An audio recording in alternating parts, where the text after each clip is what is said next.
கோதுமை ரவை வச்சு ஒரு சூப்பரான ஸ்வீட் ரெசிபி எப்படி செய்யலான்னு இந்த வீடியோவில் நாம் பார்க்க போகிறோம். Hi friends, welcome to 90s Jana channel. என்னோடய சேனலை ஃபஸ்ட் டைம் பார்க்குறவங்க சப்ஸ்கிரைப் பண்ணிவிட்டு பக்கத்தில் இருக்கிற பெல் பட்டன் அழுத்திக்கோங்க. ஸ்டவ் ஆன் பண்ணி அடுப்பில் ஒரு பேன் வச்சுக்கலாம். நான் இப்போது 1 கப் அளவு கோதுமை ரவை எடுத்திருக்கேன். நீங்கள் எந்த கப்பில் கோதுமை ரவை அளந்து எடுக்கிறீங்களோ அதே கப்பில் மற்ற அளவுகளும் எடுத்துக்கலாம். இப்போ ஒரு 2 ஸ்பூன் அளவு நெய் ஊற்றிக்கலாம். நாம் எடுத்து வச்சுருக்கிற 1 கப் கோதுமை ரவையை உள்ளே சேர்த்துக்கலாம். சேர்த்துட்டு இதை நல்லா வறுத்துக்கலாம். நம்ம இதை திரும்ப குக்கரில் தான் வேக வைக்க போகிறோம். அதனால் ஒரு 2 நிமிஷத்துக்கு மட்டும் மீடியம் ஃப்ளேமில் வச்சு நல்லா வறுத்துக்கலாம். ரவையை வறுத்துட்டு இருக்கும்போதே இன்னொரு அடுப்பில் ஒரு குக்கர் வச்சு அதில் 3 கப் அளவு தண்ணி சேர்த்துக்கலாம். நாம் 1 கப் அளவு ரவை எடுத்திருக்கோம், அதுக்கு 3 கப் அளவு தண்ணி சேர்க்கணும். தண்ணி சேர்த்துட்டு இந்த தண்ணி நல்லா கொதித்து வரட்டும். தண்ணி நல்லா கொதித்ததுக்கப்புறமா நாம் 2 நிமிஷமாக வறுத்துட்ருக்க ரவையை உள்ளே சேர்த்துக்கலாம். ரவையை உள்ளே சேர்த்துட்டு எல்லாத்தையும் நல்லா கலந்து விட்டுடலாம். ரவையை உள்ளே சேர்த்துட்டு கரண்டி வச்சு இந்த மாதிரி நல்லா கலந்து விடும்போதே நல்லா நமக்கு கொஞ்சம் இது நல்லா திக்காகி வரும். ரவை நல்லா தண்ணியெல்லாம் உறிஞ்சு கொஞ்சம் உப்பி வரும். இப்போ இதில் லைட்டாக ஒரு பிஞ்ச் அளவு உப்பு சேர்த்துக்கலாம். உப்பு சேர்த்து எல்லாத்தையும் நல்லா கலந்து விட்டுடலாம். இப்போ இந்த அளவு வந்ததுக்கப்புறமா நாம் குக்கர் மூடி போட்டு மிதமான தீயில் ஒரு விசில் மட்டும் வச்சு எடுத்துக்கலாம். இப்போ இந்த டைமில் நாம் கொஞ்சம் வெல்லம் கரைச்சி எடுத்துக்கலாம். அதுக்கு ஒரு 1.5 கப் அளவு வெல்லம் எடுத்துக்கலாம். நாம் 1 கப் அளவு கோதுமை ரவை எடுத்திருக்கோம், அதுக்கு 1.5 கப் வெல்லம் நல்லா இனிப்பாக கரெக்டாக இருக்கும். இனிப்பு ரொம்ப கம்மியாக வேணும்னு நினச்சிங்கன்னா 1 கப் அளவு மட்டும் சேர்த்தா போதும்.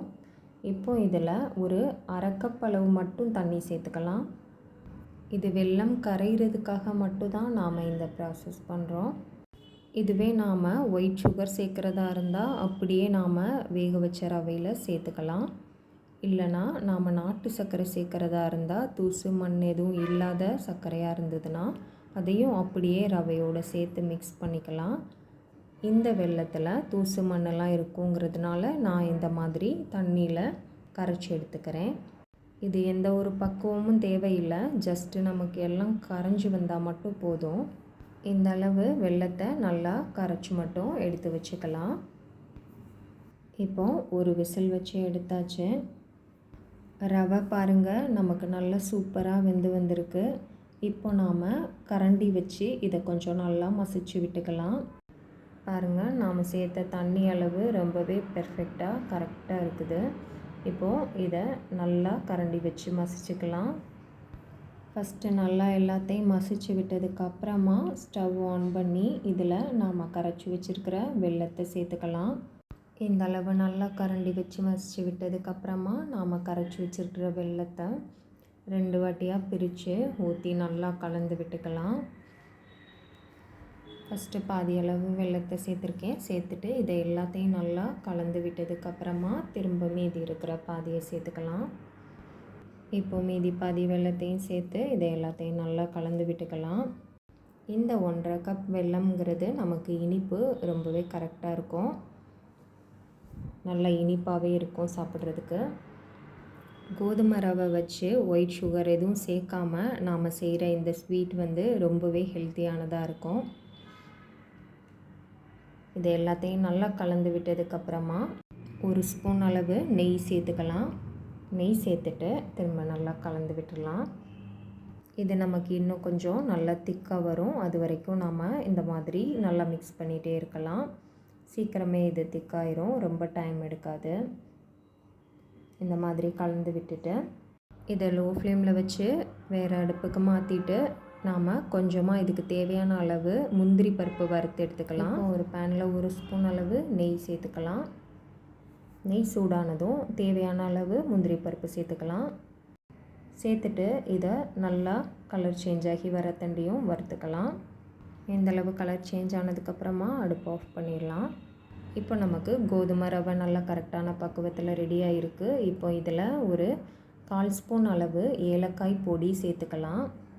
ஏலக்காய் தட்டி சேர்க்குறதா இருந்தால் நீங்கள் ஃபஸ்ட்டே சேர்த்துக்கலாம். நான் ஏலக்காய் பொடியாக சேர்க்குறதுனால நல்லா வாசனைக்காக இப்போ சேர்த்துருக்கேன். சேர்த்துட்டு நல்லா கலந்து விட்டுட்டு நாம் வறுத்து வச்சுருக்கிற முந்திரி பருப்பையும் உள்ளே சேர்த்துக்கலாம். இதையும் எல்லாத்தையும் நல்லா கலந்து விட்டுட்டு இப்போ நாம் அடுப்பை ஆஃப் பண்ணிக்கலாம். இப்போ பாருங்கள், நமக்கு நல்லா ரவை சாஃப்டாக வெந்து நமக்கு சூப்பராக டேஸ்டான ஸ்வீட் ரெடி ஆயிடுச்சு. இது நமக்கு சாப்பிட்றதுக்கு பார்த்திங்கன்னா கோதுமை ரவை கேசரி மாதிரி இருக்கும். செய்கிற மெத்தட் பார்த்திங்கன்னா கோதுமை ரவா ஸ்வீட் பொங்கல் செய்கிற மெத்தடில் இருக்கும்.